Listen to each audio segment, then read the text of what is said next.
নমস্কাৰ প্ৰিয় দৰ্শক, মোৰ চেনেলটোলৈ স্বাগতম জনাইছোঁ। আজি মই মানিমুনি শাকৰ গুণাগুণ সম্পৰ্কে আপোনালোকৰ আগত শ্বেয়াৰ কৰিবলৈ লৈছোঁ। আপুনি জানে নিশ্চয় মানিমুনি শাকৰ গুণ কিমান, কিন্তু আপোনাৰ বন্ধুৱে নাজানিব পাৰে যে মানিমুনি শাক কেনেদৰে খালে ঔষধি গুণ পোৱা যায়। সেয়েহে মই আজি আপোনালোকৰ আগত শ্বেয়াৰ কৰিবলৈ লৈছোঁ।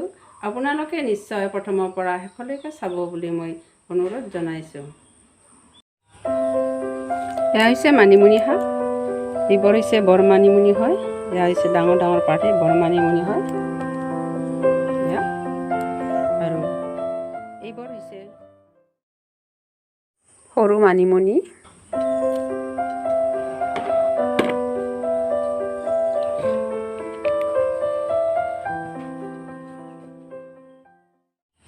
মানিমুনি শাক পেটৰ বাবে ভাল বুলি ভাবি আমি সকলোৱে ব্যঞ্জন বনাই খাওঁ বা চাটনি বনাই খাওঁ উপকাৰ পাবৰ বাবে।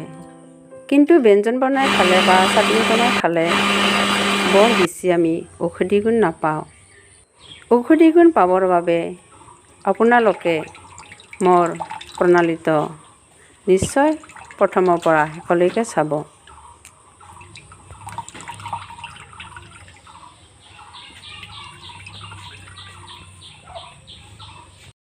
এয়া মই মানিমুনি ৰসখিনি উলিয়ালোঁ। এইদৰে আপোনালোকে যদি পেটৰ অসুখৰ পৰা আৰোগ্য লাভ কৰিবলৈ বিচাৰে, তেতিয়াহ'লে ব্যঞ্জন বা চাটনি বনাই নাখায় ৰস উলিয়াই খাবচোন, নিশ্চয় উপকাৰ। আৰু ৰাতিপুৱাৰ সময়খিনি উত্তম সময় হয়। মানিমুনি শাকৰ ঔষধি গুণৰ প্ৰণালীটো প্ৰথমৰ পৰা শেষলৈকে চোৱাৰ বাবে ধন্যবাদ।